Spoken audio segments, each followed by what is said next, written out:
Oh, na na na, na na na na.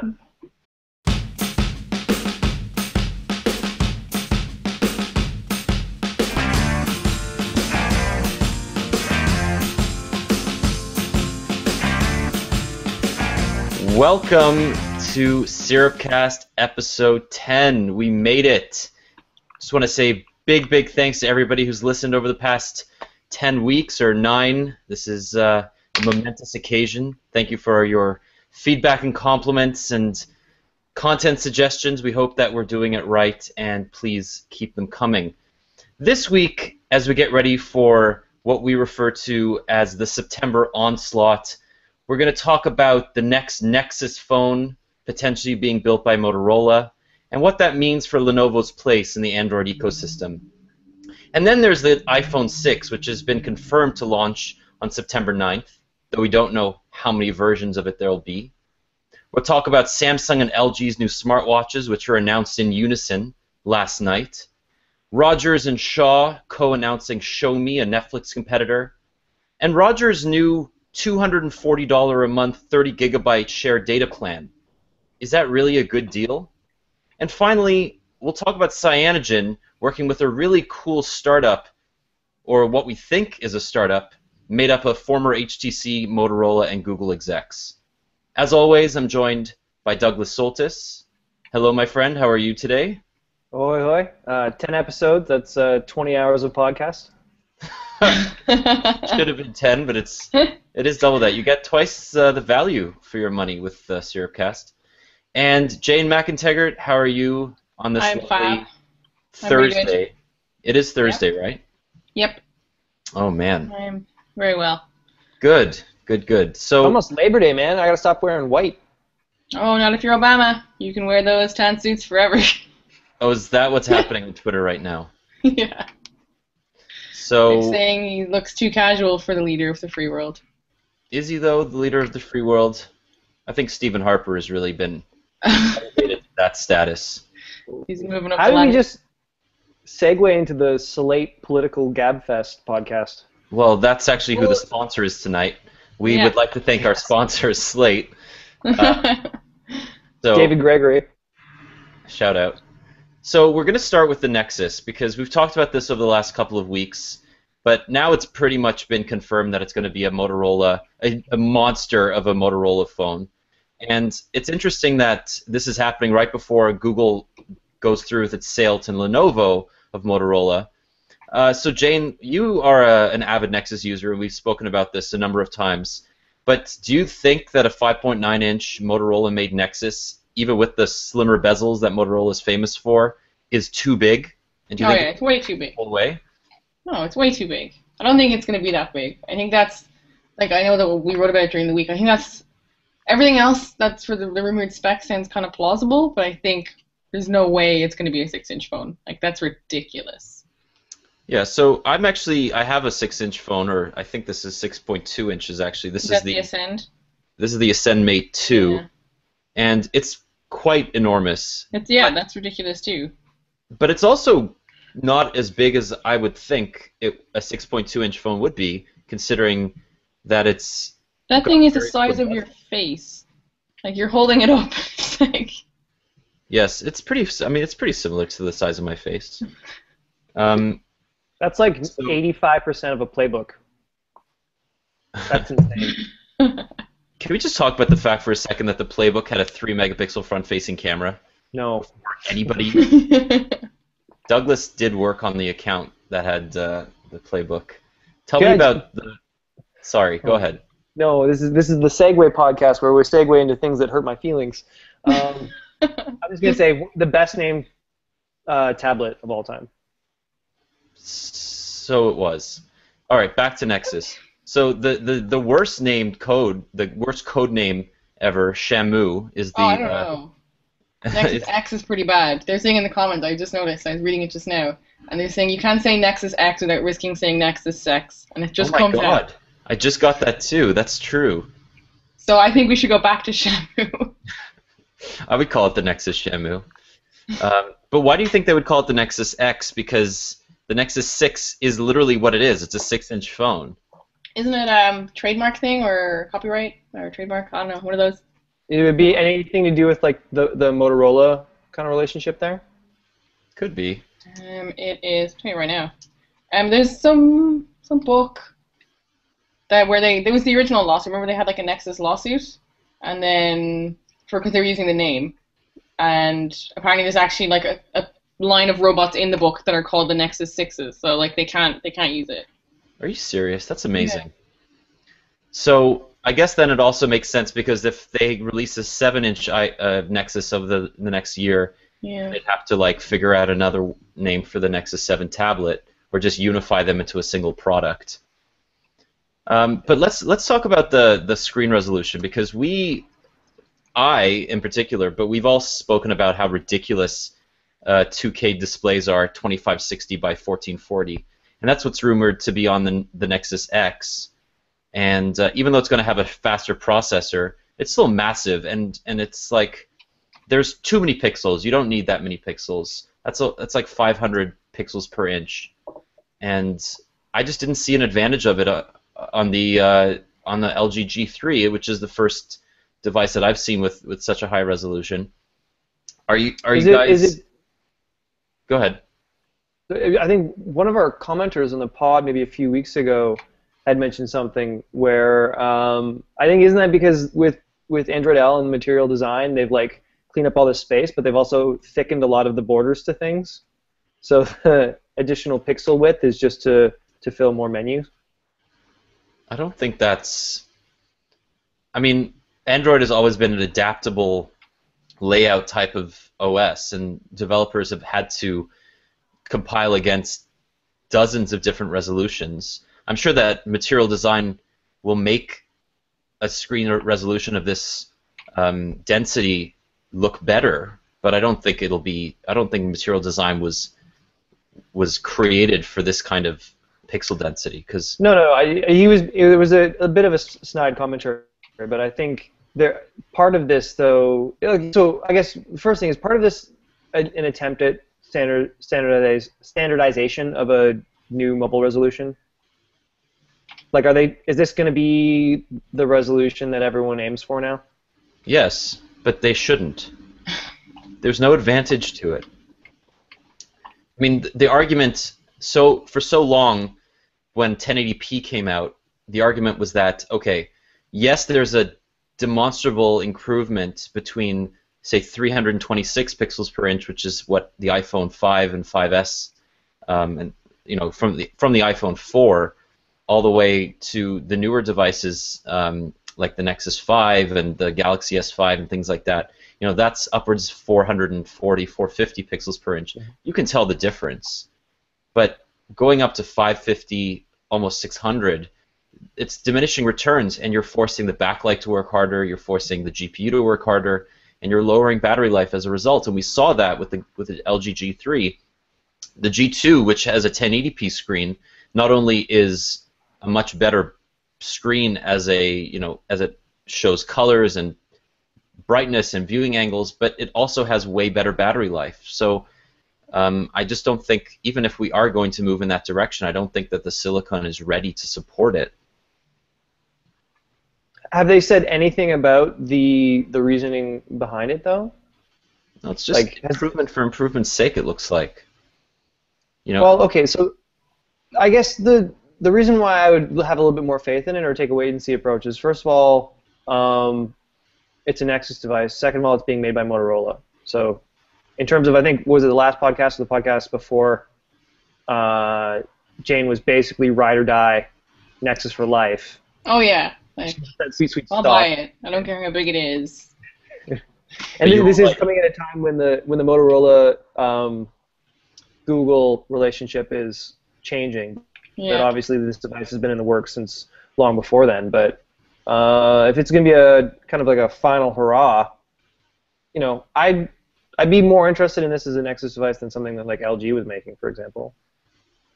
Yeah, I agree. But at the same time, LG's created the last two Nexus phones, and they did really well. They did, I think, better than Samsung. The Nexus S was a great phone, but the Galaxy Nexus had a ton of problems.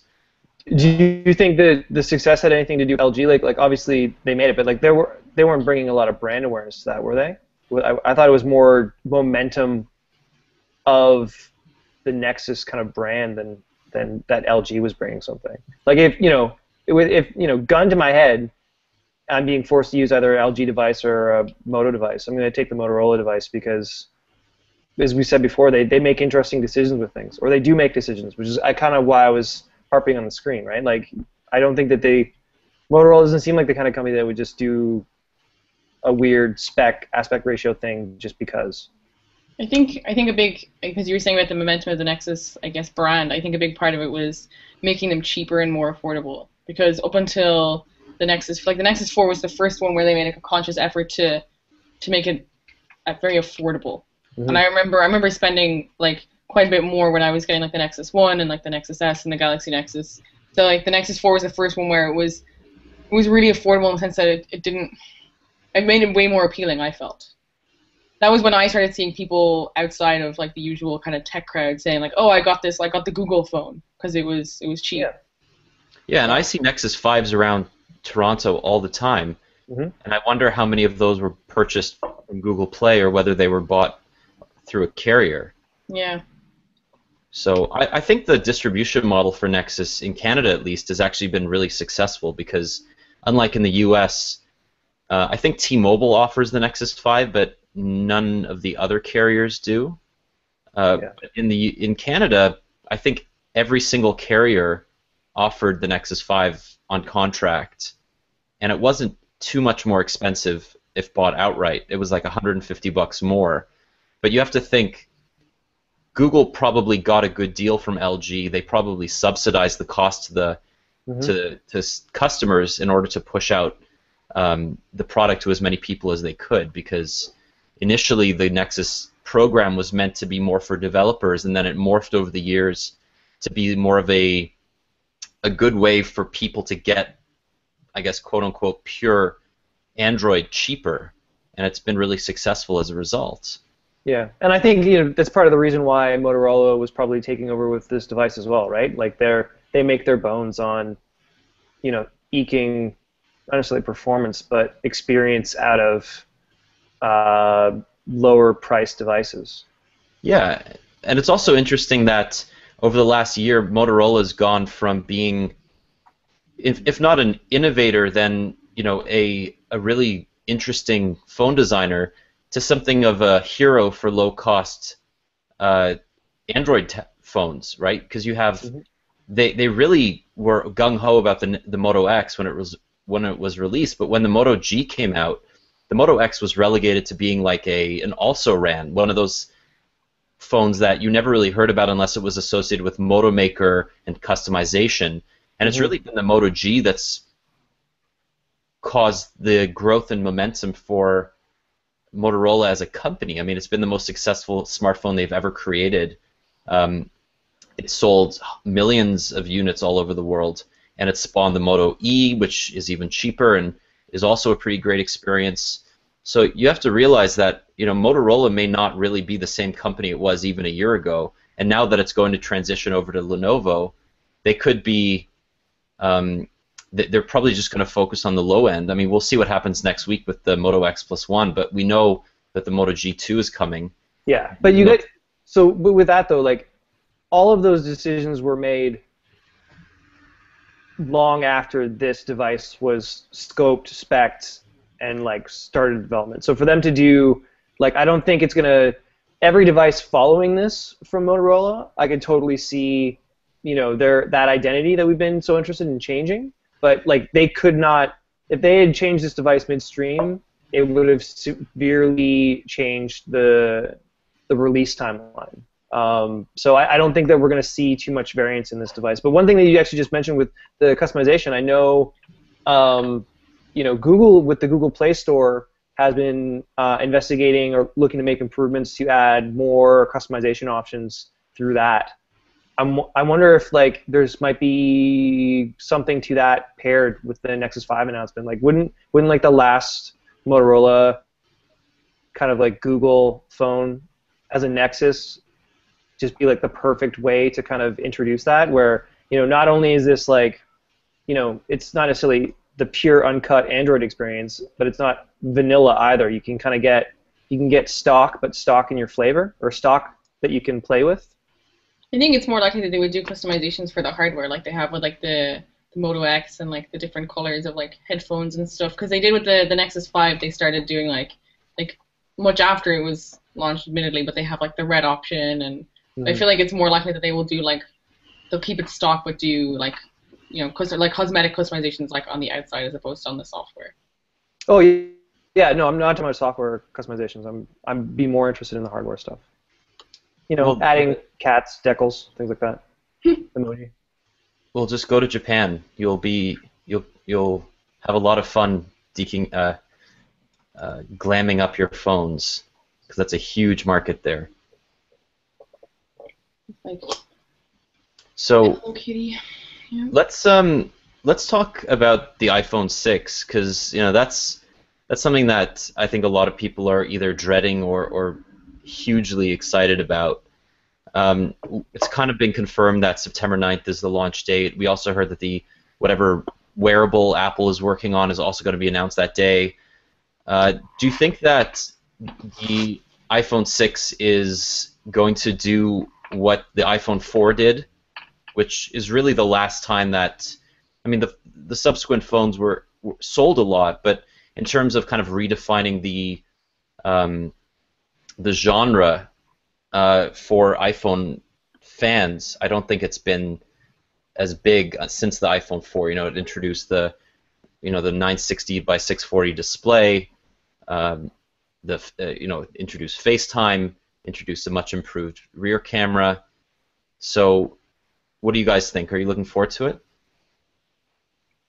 Jane, I know you're not really an No, Apple. it's not that I'm not. Yeah, it's not that I was gonna say. It's not that I'm not looking forward to it. I just, I guess it's partly because Apple has this whole like secrecy thing where they don't do like the teasers that we've been seeing like over the last few weeks from the other manufacturers for IFA, but they do the rumor mill just goes crazy. So now we've got like I don't know how many variations of this phone. Like I'm just tired. Like I'm fatigued about the iPhone 6 before it's even come out. I'm like I don't care anymore. Like just I can't muster like the energy to give a crap until I actually know what it is. But that's inside baseball stuff, and the reason, the reason why we don't know anything before an official announcement is because Apple doesn't want to tease things out.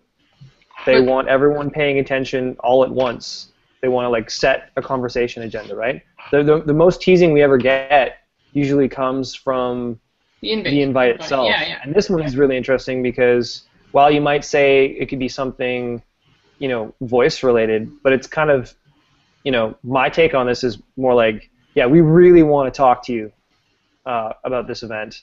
And I think, Daniel, you made the point that the September 9th event is at the Flint Center, which is where they first unveiled the Mac.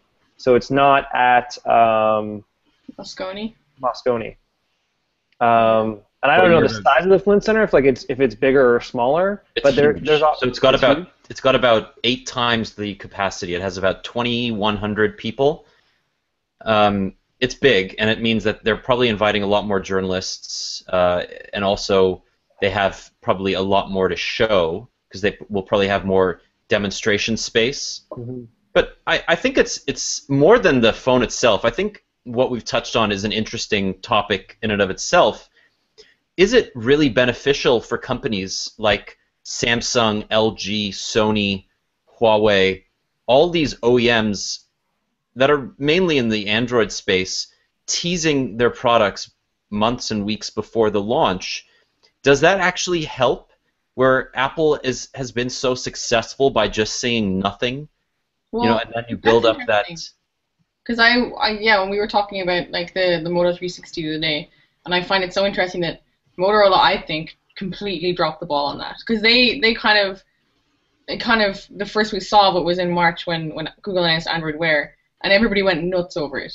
And then by showing it, I guess, a little early, they kind of showed their hand a bit. They weren't ready to launch it, and now there are already devices out there that with the round face, like the round smartwatch, and the Moto 360 hasn't even arrived yet. So I guess there is benefit to just saying nothing, but Yeah, but or showing it and doing that thing where they give you a little bit, but not the thing that you really want to know Yeah. when it's like a really new device, and that's pricing.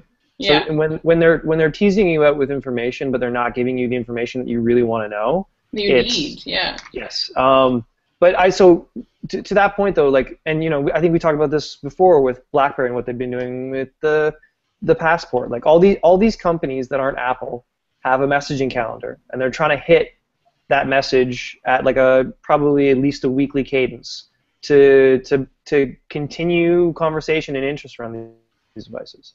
And the reason why they do that, beyond the fact that it is like as a marketing tactic generally effective, as long as you're not refusing to answer the questions that people have about the device that they really want to know, is because they don't have the ability to say nothing, do a major event, capture the global tech world's attention, and deliver. It's not as if Apple took a specifically different strategy just because they wanted to. This is something that they've built up. This is a credibility that they've built up over years and years and years. So I don't know what company, other than say, and Microsoft has attempted this, especially with a lot of the Nokia-related stuff, but you have to be the right type of company with the right type of hardware and the right thing to announce to be able to do an event like that. And I think with this one, I'm kind of less interested in iPhone 6 as with some of the other stuff that could be rumored to be announced, which have been rumored to be announced for like the past 2 years, but it seems like it's all coming to a head. And whether that's, we want to get into those specific rumors, but I think this one's going to be just an overwhelming force of stuff. Yeah, so earlier in the week, more things sort of cemented in the rumor mill about Apple. They're going to be releasing 2 phones, different resolutions. There's John Gruber wrote this whole long article trying to figure out the resolutions of both phones. And without getting into specifics, the 4.7-inch version is supposed to be just slightly higher than 720p, and then maintain that 326 pixel per inch screen density. But the 5.5-inch version is expected to be much, much denser, somewhere above 2K, certainly higher than 1080p.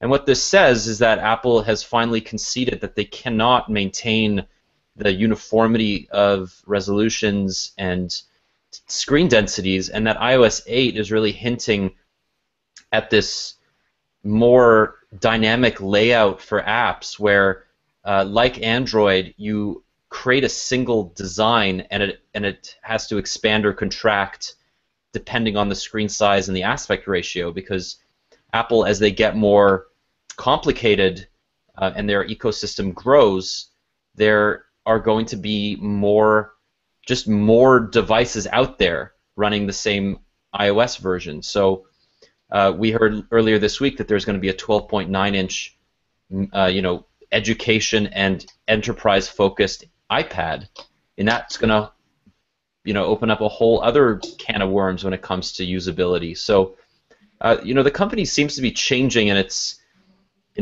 sort of acknowledgement of what consumers actually want. The 4-inch device, when I hold it today, is really tiny. I still like it because I can use it in one hand, but it's very small.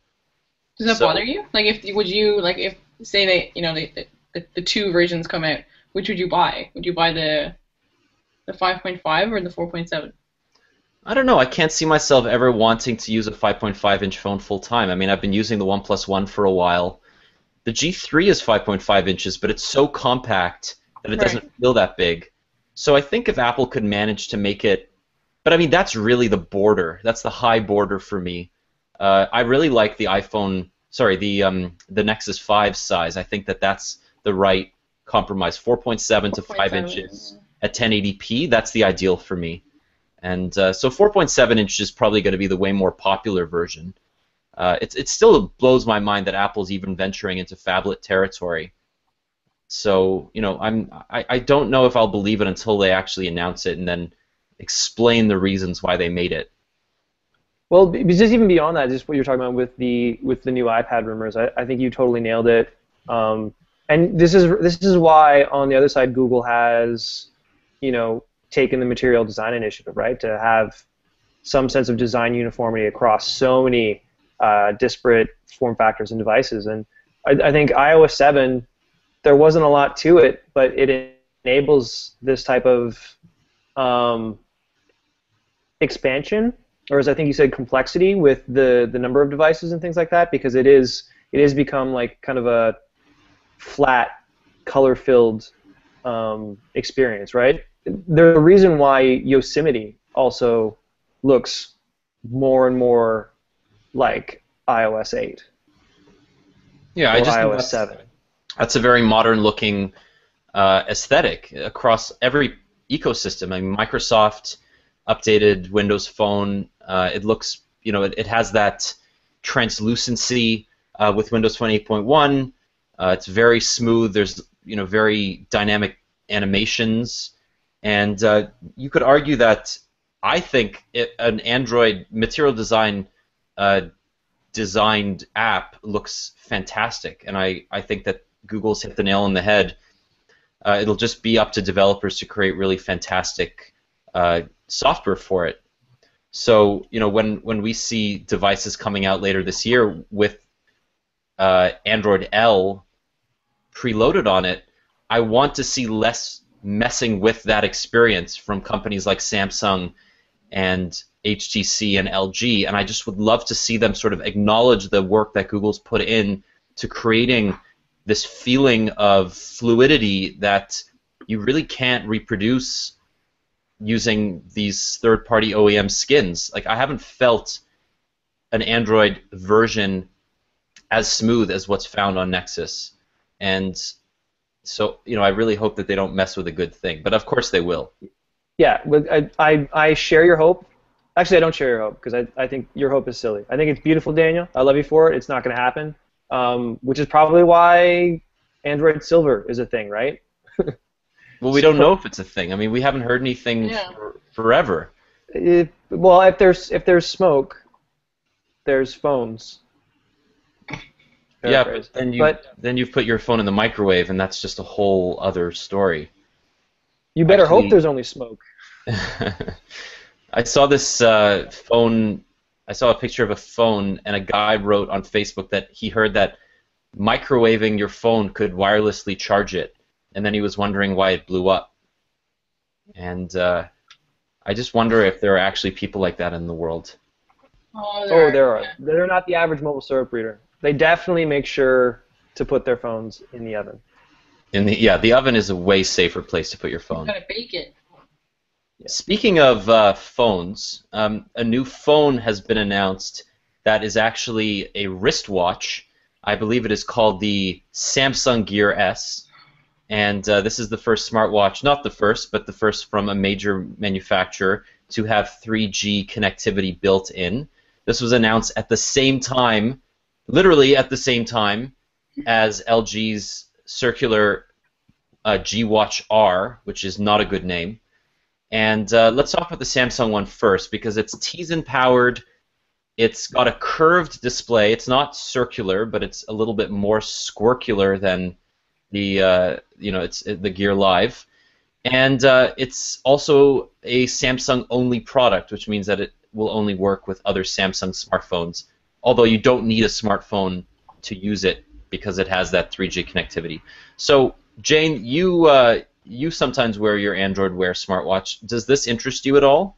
No, it's Tizen. Like it only works with Samsung devices. I'm never gonna buy a Samsung phone because, as we have already established, I have pledged my undying love to Nexus. But I just I don't understand why it has 3G connectivity. I know that it's so it can make calls, but how is that supposed to work? Like, I was reading in the press release that you can either use it to make calls, or you can just have it like forward calls to your phone, or have calls forwarded from your phone. So it's like it does both. But then, do I have a separate phone number? Well, you must. Because Yeah, it'll probably have a built-in SIM card. So then, like, how do you know if I have this? How do you know when you take out your phone to call me if you're like, oh, should I call like her watch or should I call her phone? Or is the idea that this is supposed to replace my phone? And And if how will so, carriers treat it, which is a big yeah, question. and then it could be that, like, I don't know, is it going to be like bundled with a phone? But then you really do have to have a Samsung device, and like it comes down to just, I just don't think that Tizen is ever going to be enough on its own to stand alone as a platform. Yeah, And I I think find like, it really yeah, sorry, go I ahead. find it really interesting because carriers have struggled to push 3G and LTE powered tablets for a very long time. They've bundled them with smartphones as well, but they've never really taken off. Right. This seems like it has a little bit more potential because it's not so much to carry around, but it still doesn't make a lot of sense because nobody's really ever going to want to make phone calls on a smartwatch. It makes no sense. No, but okay, so I totally agree that everything you're saying about this is really dumb. And like just speaking of companies screwing with things, right? But I think, we have a story that's going up probably by the time that this podcast is live about Intel announcing the world's smallest 3G modem, right? Like, I think if you separate it from calling and you look at 3G connectivity in these wearable devices as an opportunity for wearables to break away from a master-slave relationship with a smartphone, it actually could enable smartwatches to be compelling for something beyond just simple notifications, or even just allowing, Daniel, we were talking about this earlier in the week. I've been playing around with a Pebble smartwatch, and really all it's doing is displaying what I get from my iPhone. So I can either accept the hose as it's given, or turn it off.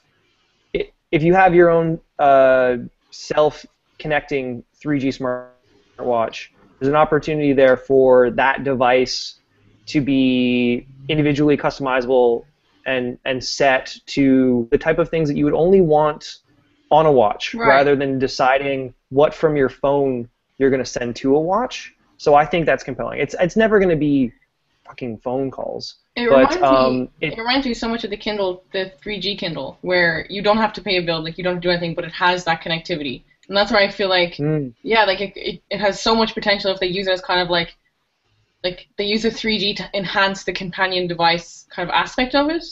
But I don't see anybody ever wanting to pay like a bill for their watch.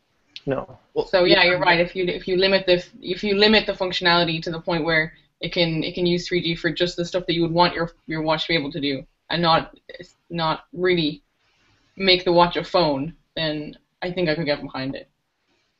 Yeah, I had a use case in mind when I heard about this that I think is actually quite compelling, Doug, and it has nothing to do with phone calls. And I know that nobody makes phone calls anymore on their phone anyway, so complaining that nobody wants to make it on a smartwatch is dumb.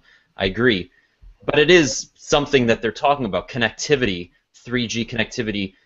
I feel like streaming music, being able to stream a song to your to a pair of Bluetooth-enabled headphones without needing to locally store that music, that is something that I would really like. The ability to upload fitness data to S-Health, for example, without having to sync it through my phone, not having to take my phone with me when I go to the store, and have the ability to get emails, phone calls, text messages, even forwarded from my main number.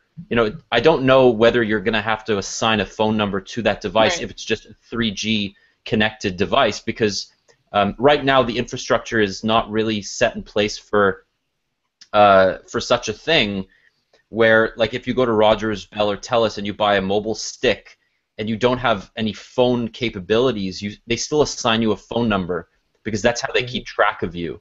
But you'll never actually use that phone number to make calls. So I think this is kind of where they're going with this. It's also recommended that you set up call blocking. So if people are spamming that number, you're not getting hit and things like that. That's been an issue with customers before, right? But but with what you're saying, those are really great use cases, but they all relate to the wearable device being something more than a dongle for your phone and an independent experience, right? And whether or not, like Jane, you said, it's Tizen or Tizen, which means that it's only going to be a good experience for your Samsung phone, so that makes it less compelling. Yeah. Even then, it's like, I don't know. I would argue that it's Tizen is not even a good experience for Samsung users. Yeah. Do we know? Well, that's how do we feel? Oh, go ahead.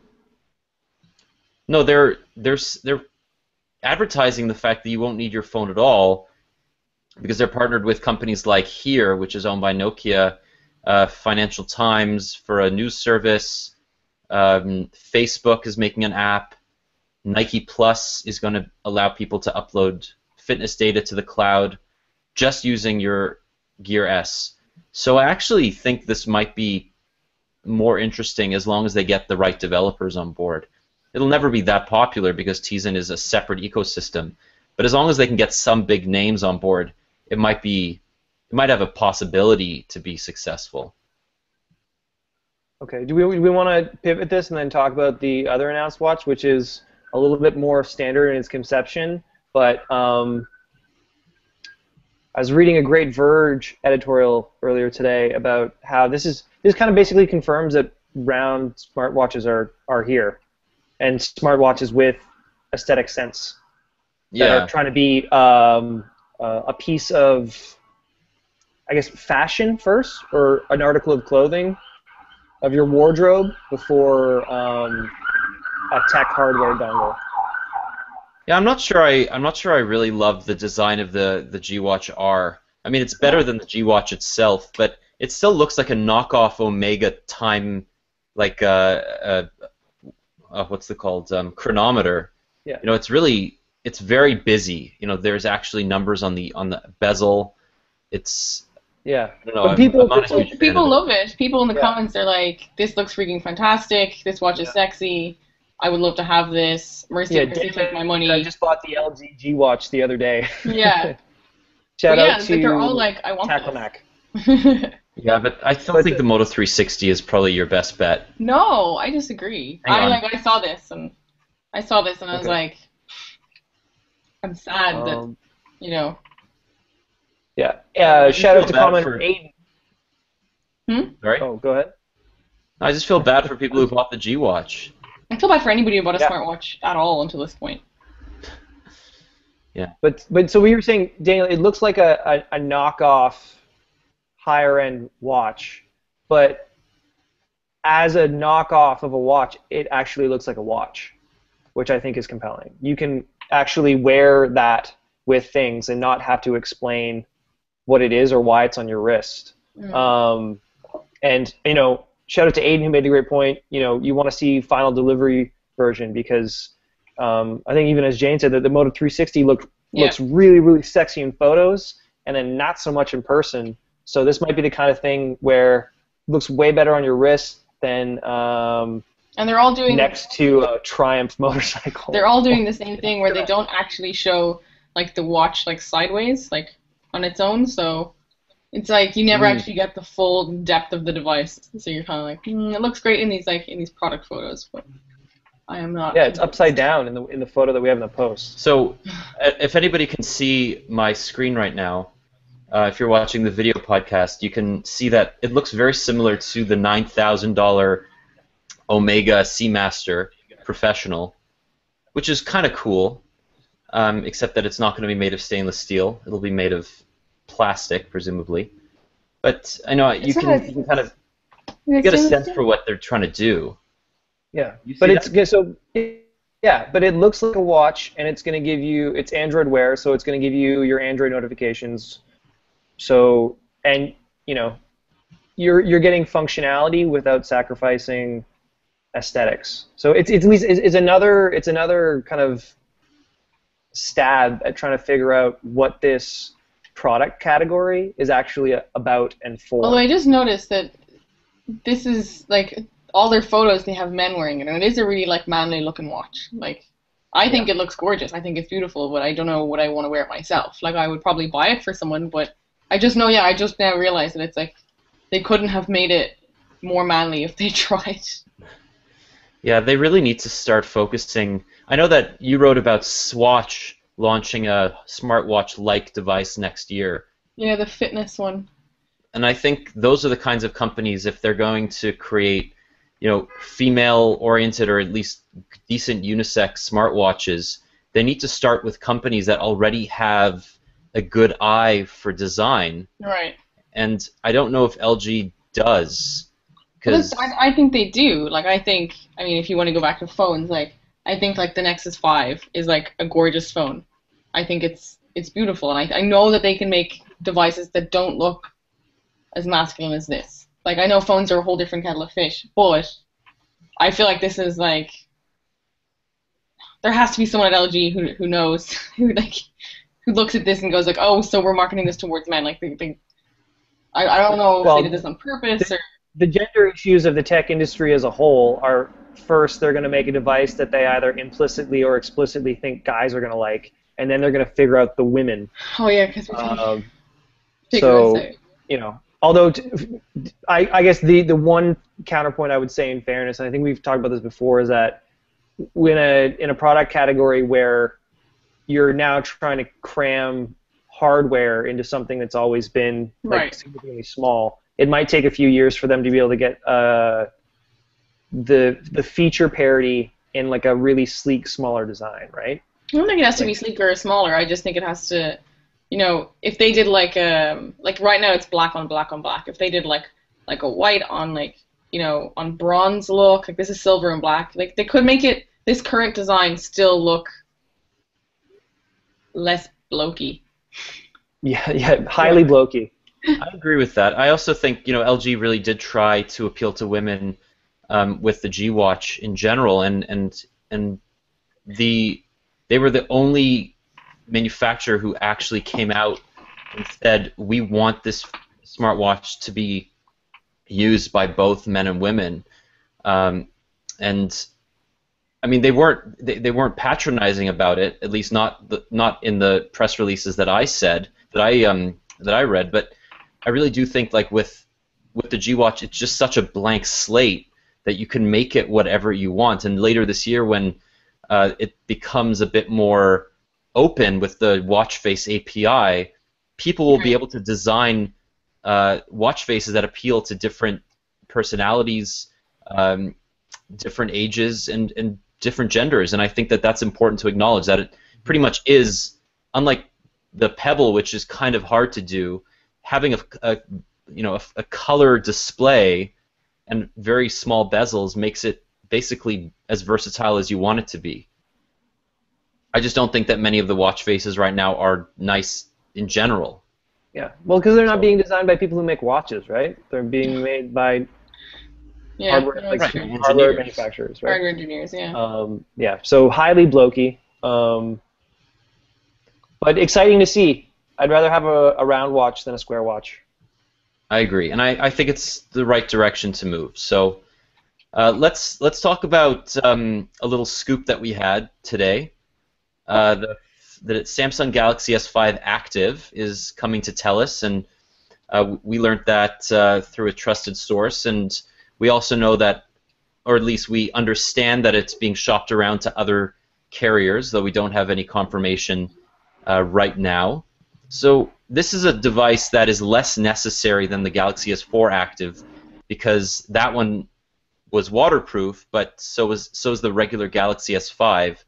So this is just kind of taking it one step further, and I think it's nice looking if you're kind of into that whole camouflage army type design. But I would never, I don't think I would ever go out of my way to buy this. What do you guys think? If you do all your shopping at Mech, then yes. Yeah, definitely. I was thinking people who are very, like, you know, very outdoorsy, people who work in like construction, like architects, that kind of people who find themselves regularly in environments where, you know, there's a risk to their devices, I think, for sure. But yeah, as a person who is not in construction or any kind of rough and tumble line of work or in any imminent danger, hopefully. Yeah. But I don't know, man. This is just another example of like Samsung selling the same device with some slightly different tweaks. Yeah, like a scatter maintain fresh inventory and keep the general economies of scale to have prices low, and, you know, cool niche product. But maybe if it actually had like a Swiss Army knife sticking out of it. Do you think it's worth it? Like, you're talking about how they do this all the, like, Samsung, it's become like their thing where they they make the same phone like 4 times, and just to try and appeal to different like niche markets. And it seems like they can't. I feel like I've never seen an S4 active in person. I've never seen anybody who owns one in public. And I'm like, is it worth it? Like, They must sell at least enough to warrant a sequel. Yeah. I saw a Galaxy S4 active. My uncle who lives in the U.S. has one, and he loves it. I mean, he's a lawyer, so it's not really like he's somebody who, drops his phone all the time. But he says that he's around, like he has young kids who are constantly throwing his phone, playing games, basically treating it like kids do. And he feels way more comfortable setting it to kids mode, which only lets them open a couple of apps, and giving them the phone than if he had an iPhone or a regular Galaxy S5. So I see that. It seems like it's going to last longer than your 2-year contract, at the very least. Yeah, so it has that going for it.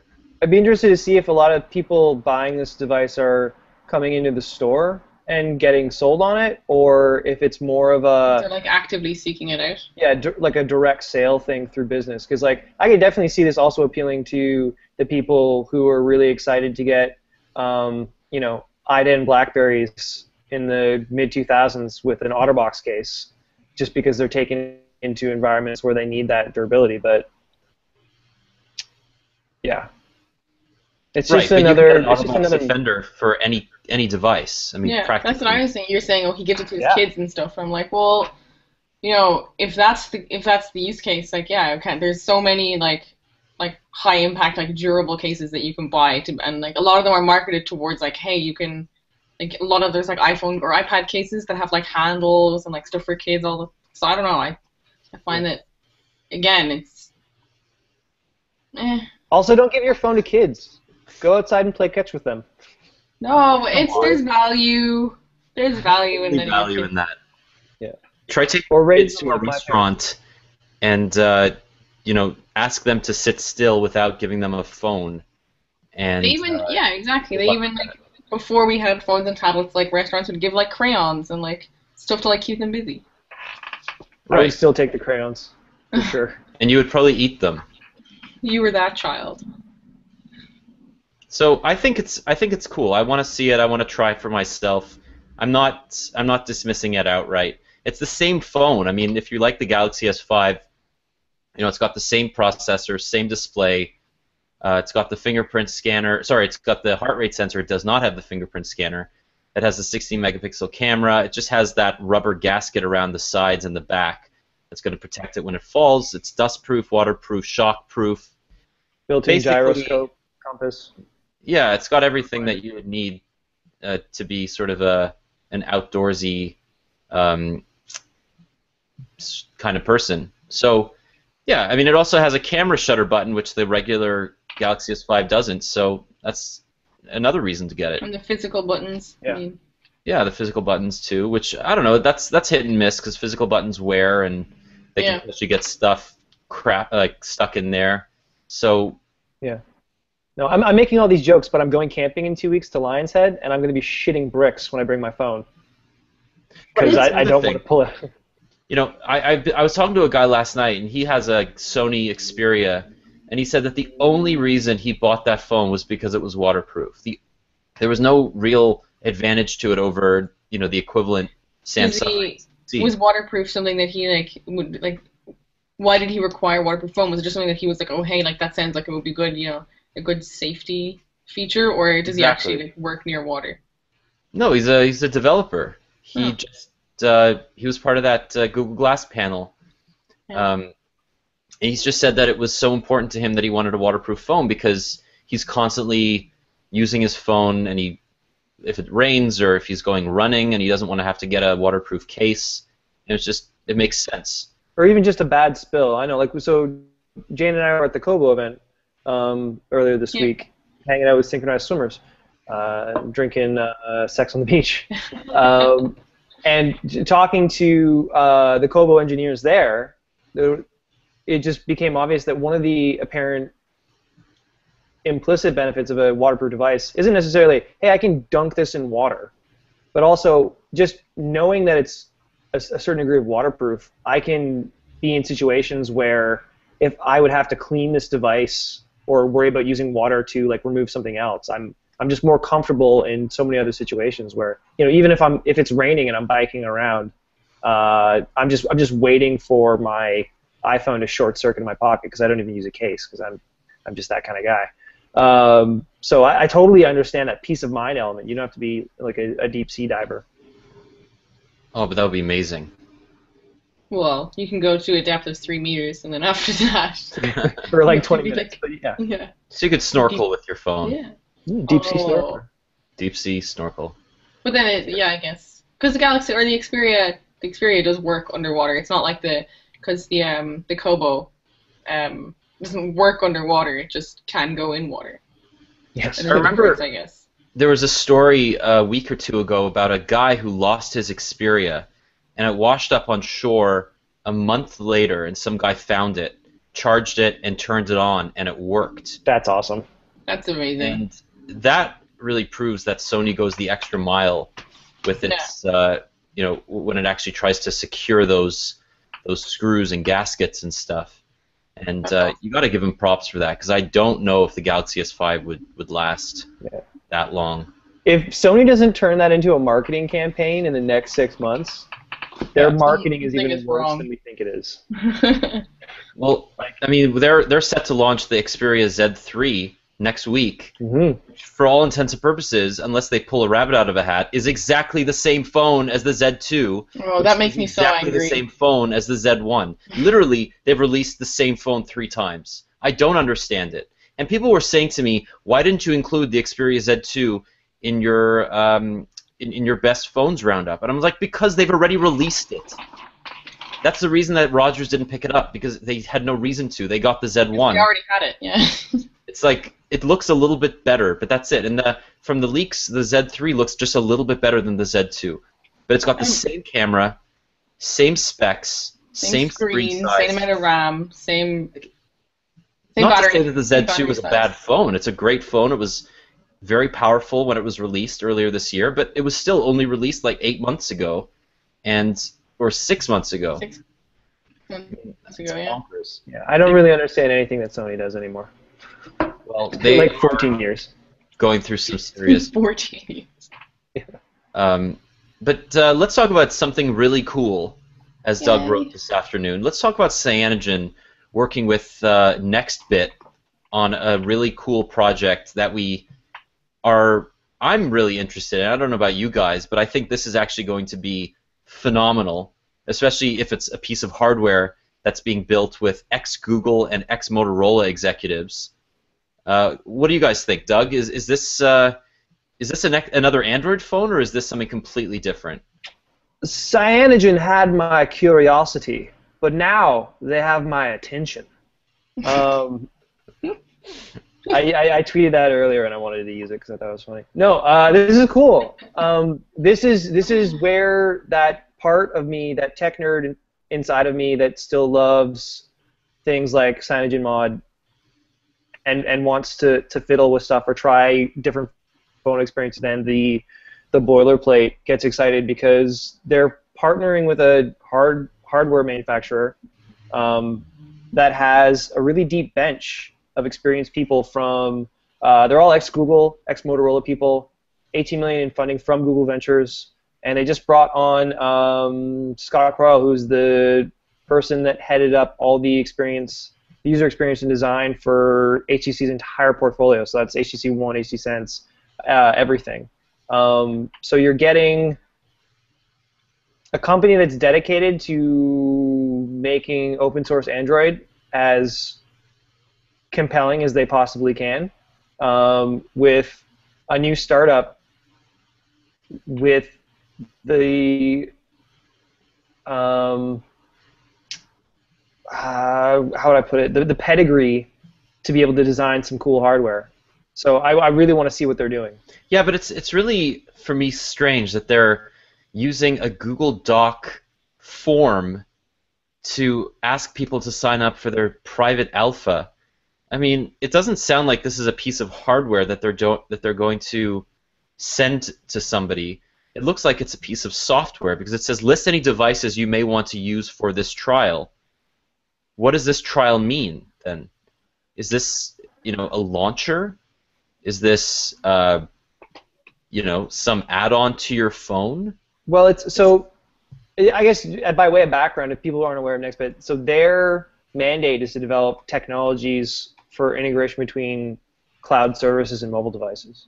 So it's entirely possible that this is in no way hardware related right now, but I think the big home run idea is, and this is where Cyanogen has been making inroads in terms of increasing its executive board to have more than, say, 2 hardware partners.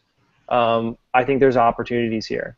With the Google Doc thing for the private alpha, like I think a lot of that's, they're also not, this isn't a call for everyone, this is a call for their current forums community to participate. But even the fact that they're like starting at that level and working their way up to a device that their community would want, that they'll then make available to everyone, is like such a different approach to phone hardware that we see from anyone else. So it just has my attention. I wanna see where they can go with this. You know, I've been ogling your OnePlus One every time you pull it out, Daniel, because it looks pretty hot. Just a few software issues or firmware issues. But yeah, I want to see more of this stuff. I want to see more people take the open source part of Android and do cool things with it. Yeah, what's interesting is that, you know, until recently, you know, just by way of example, Google did not allow developers access to the what was it called, the Google Experience Launcher. So they didn't.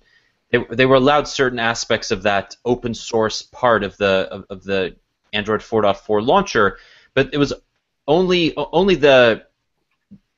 certain aspects of it were available. So you couldn't swipe to the right to get to Google Now on anything but a Nexus phone. And then they eventually released the launcher to the Play Store, and they added compatibility with different phones. And eventually, a couple of weeks ago, they released it to everybody using Android 4.1 or above.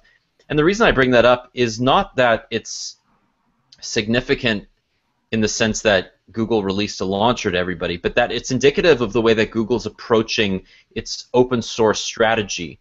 They'll release Android as updated versions of Android as a whole, but then they'll leave out certain parts that they don't want everybody to have access to.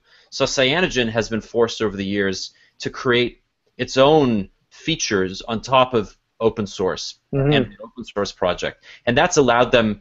It's not only taught them a whole lot, and it's allowed them to become a company with tons of funding, but it's actually engendered them to the community at large, because people trust Cyanogen. They think, okay, well, unlike HTC or Samsung, which wants to sell me a phone first and then they'll forget about their software updates later, Cyanogen is all about software. That's their mandate. Yeah, and with that, they list their software upgrade commitment to Cyanogen devices on their homepage.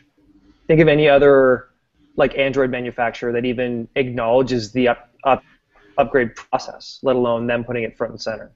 Yeah, so you're completely right.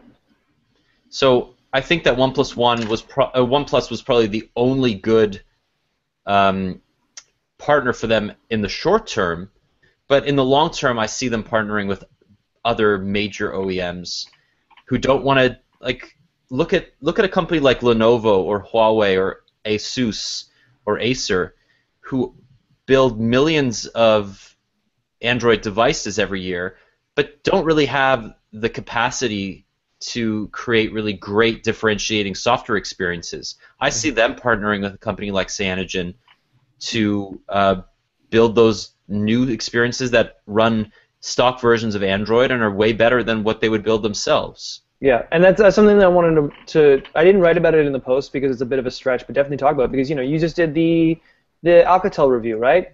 There's this huge wave, this swath of these new international mid-range phones that do certain things right and other things not so right. If they had a community accepted kind of Android alternative to package with that, doesn't that just raise the level of attention? And then it's just a matter of making sure that the devices are more easily available than, say, the OnePlus One or the Oppo N1. Like, Right. I think that could be like a huge deal. Well, I mean, the OnePlus One is essentially the Oppo Find 7 with Cyanogen. So, Cyanogen is a way better piece of software than anything Oppo's ever built. I mean, their color OS is terrible. So it automatically makes the OnePlus One a better phone, even if they were the same price with the same specs. But who knows? Anyway, let's chat a little bit, and we'll close up with some Rogers stuff. First of all, this week Rogers and Shaw co-announced Shomi, which is sort of a Netflix competitor, but not really, because it's currently only open to cable and internet subscribers at both companies. So the potential audience for the beta, which they're calling in the first 6 to 12 months, it'll be a beta, is about 4.5 million people, which is not a whole lot. I mean, Canada's got about 33 million people, and 4.5 million people already subscribe to Netflix in Canada. So this is going up against Netflix, but it'll really compete against Netflix in the coming years. But what it does have over Netflix is content. As we all know, Netflix Canada is pretty terrible when it comes to content. So Rogers and Shaw own City TV and Global respectively. They have tons of licenses for U.S. shows. They have FX. They have Home Garden Television. They have A&E Canada. They have History Network, I believe. They have a ton of stuff. So this is really important because for the same price, you will get better content than Netflix, even though it may be limited at first. Yeah, Jane? yeah, but I just don't understand that. Like, how much is it like $10 a month or something? It's $9, which is the same price as Netflix. But then I pay for Netflix to give me TV because I don't want to pay for cable. But then if I'm paying for cable, why would I want to pay for Netflix on my cable? Yeah, the content's great because you're already paying for it with your Rogers cable connection. Can I use it on other devices? Like, I don't understand. I don't get it. I mean, I agree with you. I think it would be a great Netflix competitor like down the line. But I think the fact that it's tied to my cable subscription, like, I don't understand. Okay, so it's actually it's cable or internet. So okay. you are currently a Shaw cable or internet subscriber, or Rogers or cable or internet subscriber. You can sign up for it at launch. They were trying to get Bell to work with them, but the deals didn't go through because Bell is another huge content owner in Canada, so they probably want to go off and do their own Netflix service because they own Astral, which is HBO Canada, so they have all that amazing premium content to work with. But I think everybody was really down about the fact that you need a cable or internet subscription, but you have one anyway. I mean, unless you are literally surviving on your 6 gig a month data plan on your phone, you should have cable or internet with one of these two companies, at least in central Canada/Ontario. So that makes sense. They developed it using an outside company. It's a Montreal-based company called U.io, I think. And it's nicely designed. It's beautiful. It's available on iOS and Android, Xbox 360, set-top boxes eventually, and the web. So not every platform that Netflix is available on, but most of the big ones. So does that change your opinion of it at all? I mean, sort of. I also think they're kind of late to the game, too. I mean, Netflix Canada is not anywhere close to where I think it should be in terms of content. So I feel like that will be it's the biggest advantage. But yeah, I'm like, meh. I don't have any interest in giving Rogers more money for something that I already pay for. So, like, I don't know. I don't want. Sorry, go ahead. I'd rather have a company like Netflix become more of a content provider than have Rogers become more of a digital content distribution company. I don't want, because we talked about this last month. The problem with this is that what do you think Netflix service is going to be like on Rogers after this is available. Yeah. Well, Like- Rogers. So Netflix just released a list of ISPs that give them free passage to their full network speeds, and Rogers, Bell, and Telus are one of them. Are included on that list. So Rogers doesn't slow down that connection. I don't think they'll ever have the tenacity to, unlike Comcast and Verizon in the U.S.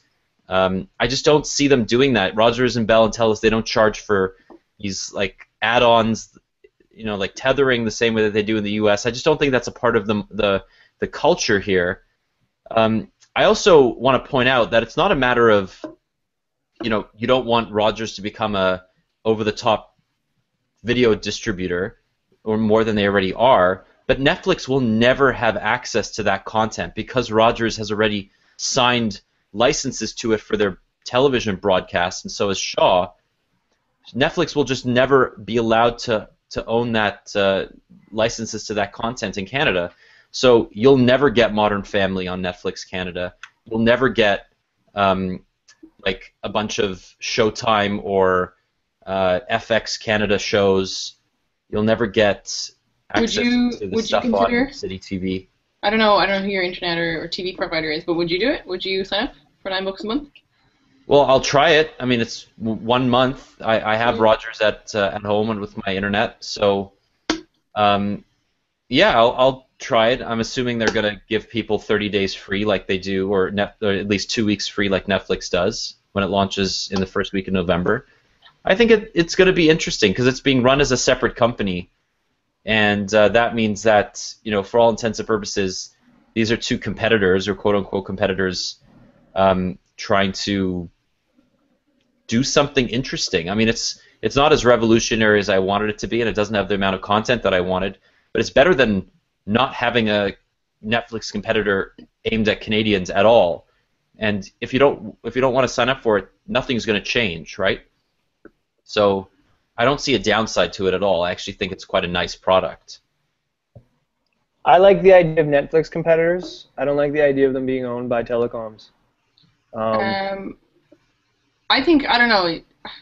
I think I would be more up for it. I think because you said it could cost the same as Netflix, but I'm already Rogers already has my business, so shouldn't there be some kind of why can't I get it if I'm a cable, especially if it's cable, internet, that's fine, whatever. But if I'm a Rogers cable subscriber, why can't I get that at a reduced rate? Because I'm already watching Rogers cable at home. This just seems like it would be a supplementary service that kind of boosts that Rogers cable experience. That's exactly what they're trying to do. So, but they're still charging me. I don't know. I still think. And it's some. Didn't they already have a service that allowed you to do that, but now they've rebranded it as a separate company so they can charge you for it? No. So this is actually only past seasons of shows. Right now, if you have a cable subscription, you get the last 5 episodes of the current season. You don't get past seasons. So it sounds even more like it's supplementary. Enhanced. Yeah, it sounds like it's even more like a supplementary service that enhances your Rogers experience or your Shaw experience. So why do I have to pay full price? I kind of understand if I just have Rogers internet and they're like, hey, you don't have Rogers cable, but here's this thing that lets you watch all your favorite shows, past seasons of your favorite shows. But if I already subscribe to Rogers cable and internet, then why can't I get this for a cheaper rate, considering they already getting all my monies? Well, because they had to pay money to negotiate deals with the content companies to get that, right? They do. There's a VIG. It's a huge cost. No, I know, but they were rumored to pay $100 million for the additional licenses for past seasons, plus movies. So this isn't just television. If you watch the video I shot at the launch, there are some really great movies from different genres that aren't available on Netflix because Rogers and Shaw have pre-existing relationships with Fox, with Universal Pictures, with ABC, which owns Disney. So you'll find that a lot of stuff that will never come to Netflix Canada but is in Netflix US will be available on Shomi. So if you're really into certain content, then I think this is a good deal. If you don't want to give Rogers or Shaw more money, that's Well, your you're prerogative. saying But your logic by saying, oh, there are certain shows here that you are never going to get on Netflix Canada. Like that doesn't mean that doesn't make it like a good deal. It just makes it a necessary deal. Where like if you really want that content, then you have to pay for it somewhere else. well, I guess Netflix Canada could decide that next year they wanted to steal a certain show from Rogers or Shaw, and that's their right to do so. So it's not that it'll never be available, but Netflix Canada has to decide, okay, we want to outbid Rogers on past seasons of Mean Girls or whatever, Two Broke Girls. So, that's already on Rogers, the City TV. Rogers already pays for the current season. Then the content owner is just going to say, okay, well, give us an extra, say, $50,000 an episode, and we'll give you past seasons. Done. Right. Whereas with Netflix, they may say, okay, well, you and I don't have a pre-existing relationship in Canada, so we're going to charge you $100,000 per episode. So it's different. Yeah, and but you're also seeing that Netflix, content-wise, there is, the overlap isn't necessarily in availability. Also, is like targeted, right? I don't think Netflix would ever say that their target ideal heavy users, the people that are binging House of Cards or other Netflix-generated content or Archer episodes, are the type of people that really, really, really want to use Netflix to watch Modern Family and Two Broke Girls. Like, if you're super into Two Broke Girls, you probably already have a cable connection anyways. Yeah, maybe. And I don't mean that as an insult. I just mean genre. Like I don't even know who you're insulting. I'm just like I know that I'm insulted on behalf of someone. I just don't know who it is. No, there's just I mean, like Netflix Canada has all the AMC shows, right? So they have Mad Men, they have Breaking Bad, they have a ton of really great content. Yeah. Some of it's not even available in the U.S. So it's a mess, right? The content licensing ecosystem is very fragmented, and the fact that Shomi exists and can exist speaks to the fact that the content licensors in Canada are boxing out the over-the-top guys like Netflix because they have these pre-existing relationships and because they own. Like, that's my biggest issue with Shomi as a concept, is that because Rogers and Shaw already own so much of the live TV content that they can strong-arm the companies like ABC, Fox, Viacom, Comcast, to give them past seasons of shows because they already broadcast them on their cable or satellite connections, right? So they have way too much power, and I'm sure that a company like Comcast is going to they would prefer to talk to a company like Rogers versus negotiate with Netflix, because Netflix is an upstart and they're trying to disrupt the ecosystem. Yeah, there's a reason why this was set up as a separate company. Yeah. And I think that's the thing that bothers me more so than the actual portfolio offering. Although the thing that would really, really get me to actually consider this would be, in the list of shows there, I don't see a single HBO show. But if I could spend... That's because Bell owns those shows, and Bell doesn't want to negotiate with Rogers and Shaw on this.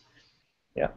So. And I'm actually a Bell Internet user, so I guess I'm waiting for their eventual offering to be able to get that. It's like when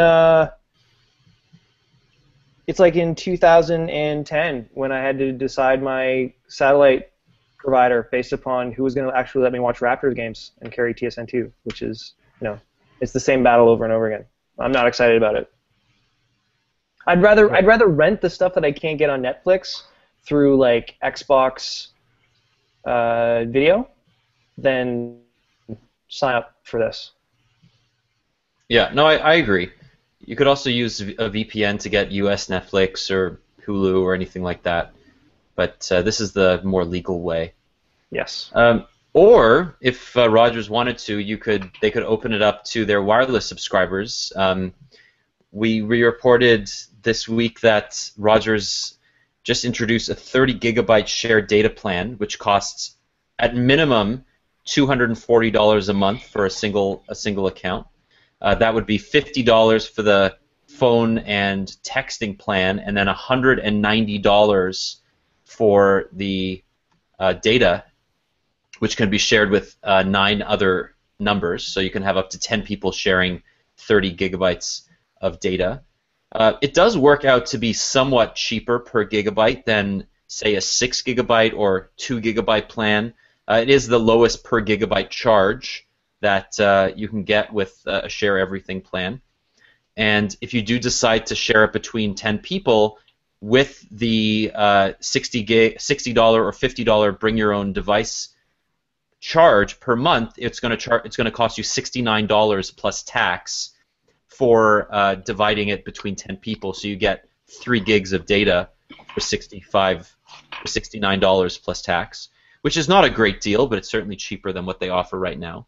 So what do you guys think? Should we go in on this together? Yeah. So can we get a mobile Syrup account? First of all the listeners should know that Daniel did all those numbers in his head. So shout out to Daniel's brain. But yeah, no, we called this on the. What? Say that again. I think I got cut off. I said my brain is called Wolfram Alpha. Okay, great.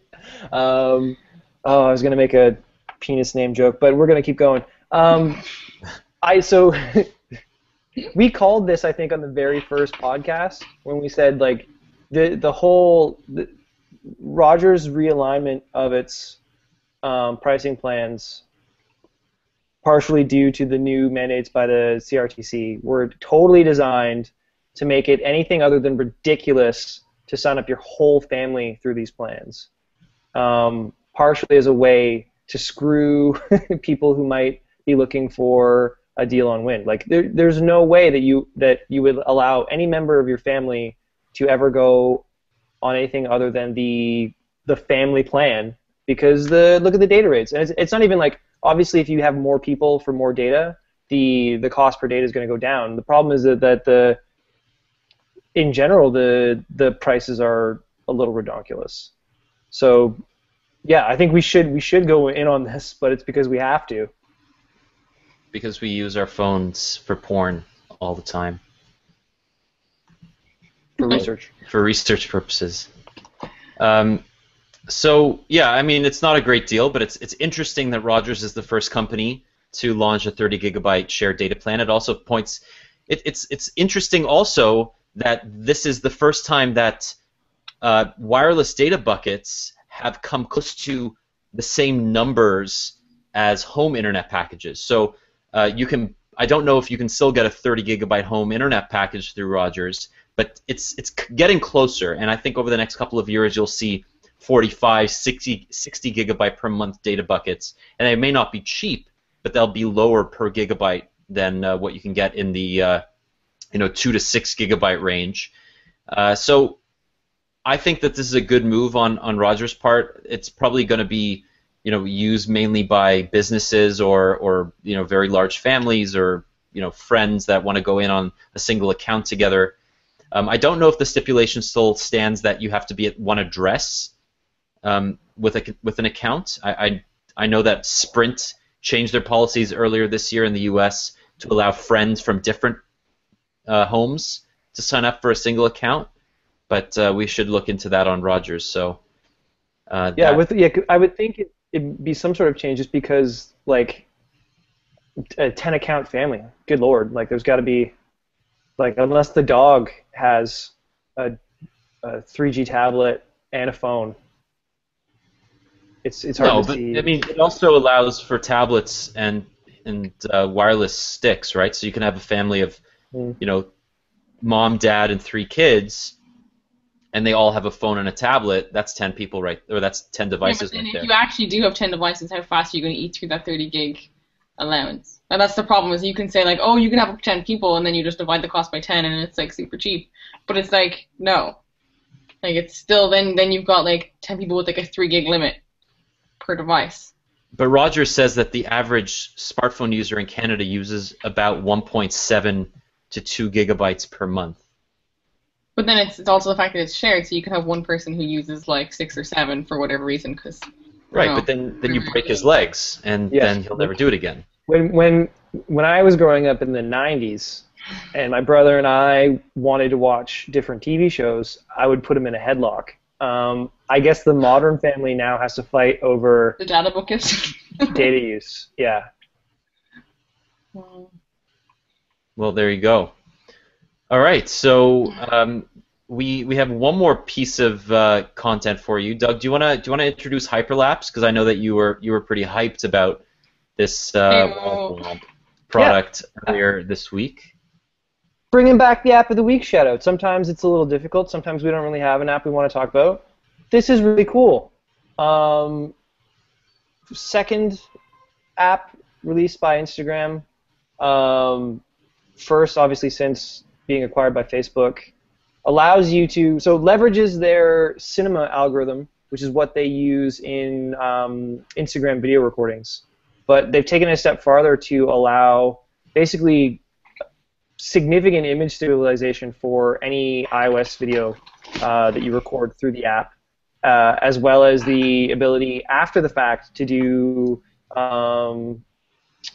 speed up, slow down, kind of time-lapse processing on it. So you can create some really cool videos. And, you know, a lot of hype. There's a lot of hype around digital image stabilization. But from everything that I've seen from this, all the videos, all the tests, even just from friends and family members, it works really, really well. And we put up a post today where the Instagram engineers took some time to explain exactly how they went about doing it. And it's pretty cool the way that they basically assign a central box and let no jaggies into that box, but there's some cropping. So if you wanna see the tech behind it, go check out that post. But just in general, like, it's a really cool way to take smooth video on your iPhone now. And then Jane, I think you did the initial post, but it doesn't look like it's coming to Android anytime soon. Probably just because of the differences in camera and the gyroscope APIs for Android are not friendly. So Not yet. It'll be so.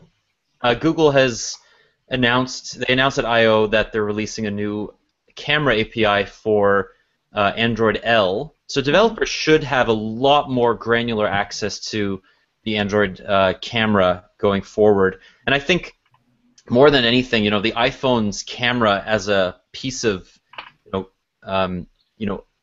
a sensor and a module with a lens and all the mechanical stuff is not superior in many ways to what's out there on a, say, Galaxy S5 or an LG G3. Or a Nexus 5. It is objectively.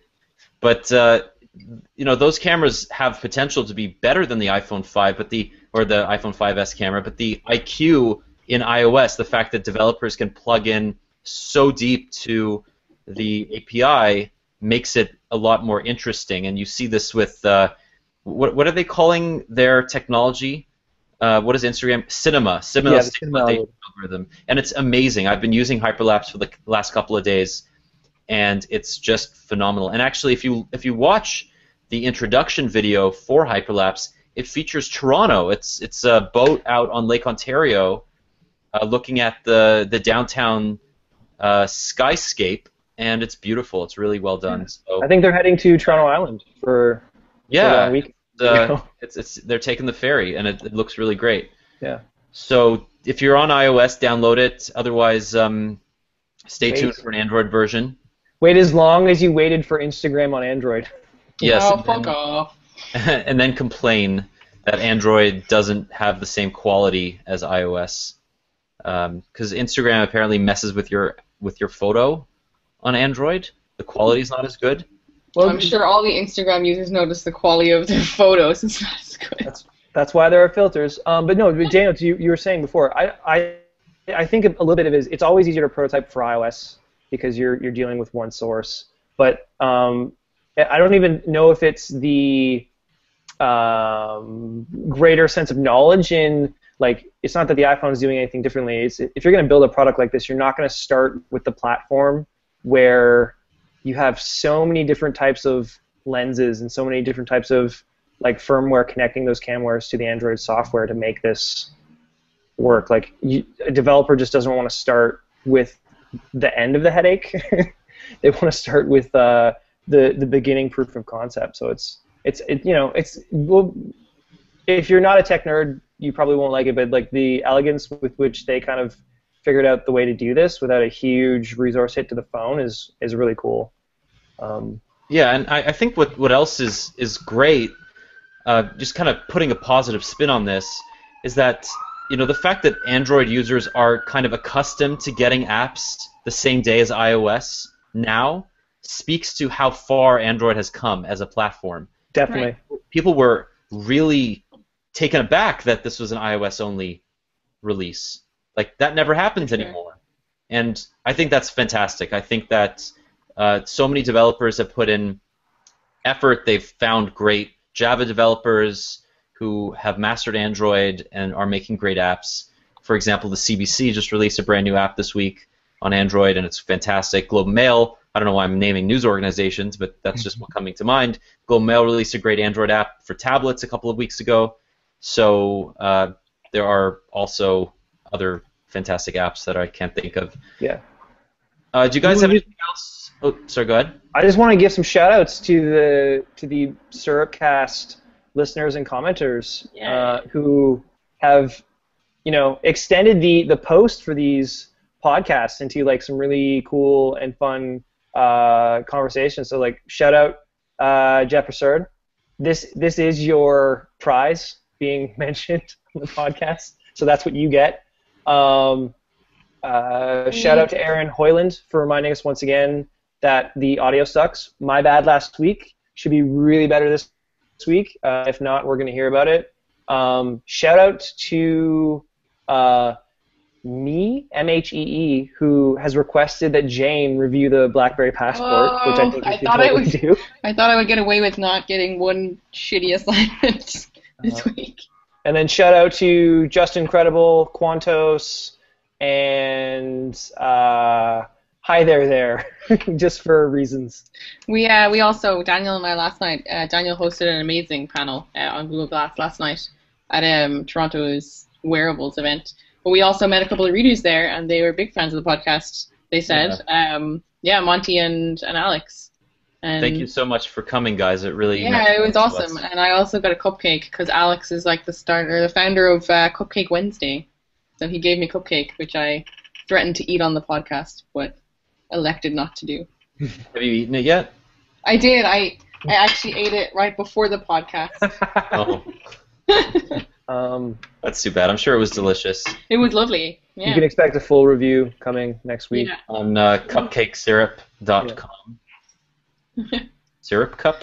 But yeah, thanks everyone for listening, because it's a really fun podcast to do, and we wouldn't be doing it if you guys didn't also love it. So, yay! Right. So that is SyrupCast episode 10. Everybody, thank you so much for tuning in, and we are going to be away next week. Thursday, I'm going to be in Chicago for the Motorola launch. If we do have time during the day, we're going to try to schedule a shorter podcast from Chicago/Toronto, and hopefully it works out. But if not, we'll be back in a couple of weeks. Me and Doug are going to go rogue and do the podcast without you. Oh, we will do it for the Wednesday pod. night. We're going to do it. Or you could do it for the pod, sans Daniel. So that is this week. We will talk to you very soon. Thanks so much for tuning in. Safe Labor Day.